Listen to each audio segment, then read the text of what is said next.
ರಾಷ್ಟ್ರಕವಿ ಕುವೆಂಪುರವರ ಜನ್ಮದಿನಾಚರಣೆ ಹಿನ್ನೆಲೆ ಮಂಡ್ಯ ನಗರದ 15ನೇ ವಾರ್ಡ್ನ ಕುವೆಂಪು ನಗರದಲ್ಲಿ ಮುಡಾ ಅಧ್ಯಕ್ಷ ಬಿಪಿ ಪ್ರಕಾಶ್ ನೇತೃತ್ವದಲ್ಲಿ ಅರ್ಥಪೂರ್ಣವಾಗಿ ಆಚರಣೆ ಮಾಡಿದರು. ಕುವೆಂಪು ಪ್ರತಿಮೆಗೆ ಮಾಲಾರ್ಪಣೆ ಮಾಡಿ ಪುಷ್ಪಾರ್ಚನೆ ಸಲ್ಲಿಸಿ ಸಿಹಿ ಹಂಚಿ ಸಂಭ್ರಮಾಚರಣೆ ಮಾಡಿದರು.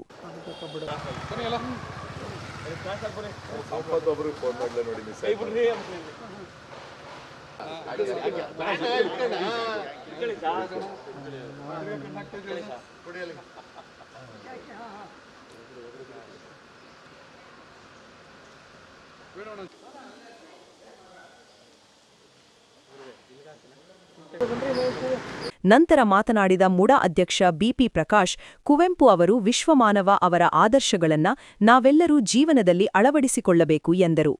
ರಾಷ್ಟ್ರಕವಿ ಕುವೆಂಪು ಅವರ ಜನ್ಮ ಶತಮಾನೋತ್ಸವವನ್ನು ನಮ್ಮ ಹೌಸಿಂಗ್ ಬೋರ್ಡ್ನ ಕುವೆಂಪು ನಗರದ 15ನೇ ವಾರ್ಡ್ನಲ್ಲಿ ಆಚರಣೆ ಮಾಡ್ತಾ ಇದ್ದೇವೆ. ಇಡೀ ರಾಷ್ಟ್ರಕ್ಕೆ ವಿಶ್ವ ಸಂದೇಶವನ್ನು ಕೊಟ್ಟಂತಹ ನಮ್ಮ ಮಹಾನ್ ಕವಿ ರಾಷ್ಟ್ರಕವಿ ಕುವೆಂಪು ಅವರ ಆದರ್ಶಗಳನ್ನ ನಾವೆಲ್ಲರೂ ಕೂಡ ಪಾಲನೆ ಮಾಡೋಣ.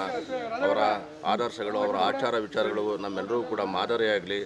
ಇದೇ ಅವರ ಹೆಸರಿನಲ್ಲಿ ಈ ಬಡಾವಣೆಯನ್ನು ಆರಂಭಿಕವಾಗಿ ನಮ್ಮೆಲ್ಲ ಪೂರ್ವಜರು ಕೂಡ ಕುವೆಂಪು ನಗರ ಅಂತಲೇ ಹೆಸರನ್ನು ಇಟ್ಟಿದ್ದಾರೆ. ಹಾಗಾಗಿ ಅವರ ಆದರ್ಶಗಳು ನಮ್ಮೆಲ್ಲರೂ ಕೂಡ ಮಾದರಿಯಾಗಲಿ. ಅವರ ಕೆಲಸ ಕಾರ್ಯಗಳಿಗೆ ನಾವೆಲ್ಲರೂ ಕೂಡ ಪೂರಕವಾಗಿ ಒತ್ತುಕೊಡೋಣ ಅಂತ ಹೇಳೋದಕ್ಕೆ ಬಯಸಿ. ಏನು ವಿಶ್ವಮಾನವ ಸಂದೇಶ ಸಾರದ ರಾಷ್ಟ್ರಕವಿ ಕುವೆಂಪು ಅವರ ಜನ್ಮ ದಿನೋತ್ಸವವನ್ನು ಇವತ್ತು ಕುವೆಂಪು ನಗರದ ಎಲ್ಲ ನಿವಾಸಿಗಳ ಒಟ್ಟಾಗಿ ನಾವು ಆಚರಣೆ ಮಾಡ್ತಾ ಇದ್ದೇವೆ.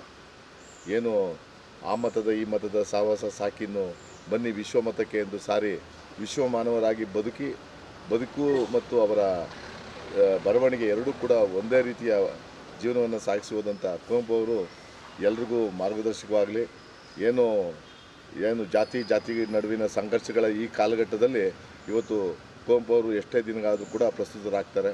ಕನ್ನಡಕ್ಕೆ ಮೊದಲ ಜ್ಞಾನಪೀಠದ ಪ್ರಶಸ್ತಿ ತಂದುಕೊಟ್ಟ ಆ ಪುಣ್ಯ ಪಾವನ ಒಬ್ಬ ಶ್ರೇಷ್ಠ ವ್ಯಕ್ತಿಯ ಜನ್ಮದಿನಾಚರಣೆಯನ್ನು ನಾವೆಲ್ಲ ಕೂಡ ಭಾಗಿಯಾಗ್ತಾ ಇರೋದು ನಮ್ಮೆಲ್ಲರ ಪುಣ್ಯ ಅಂತೇಳಿ ನಾನು ಭಾವಿಸ್ತೀನಿ. ಇದೇ ವೇಳೆ ಮರ್ದಿನಿ ಕೃಷ್ಣ ಸೇರಿ ಹಲವರು ಭಾಗಿಯಾಗಿದ್ದರು.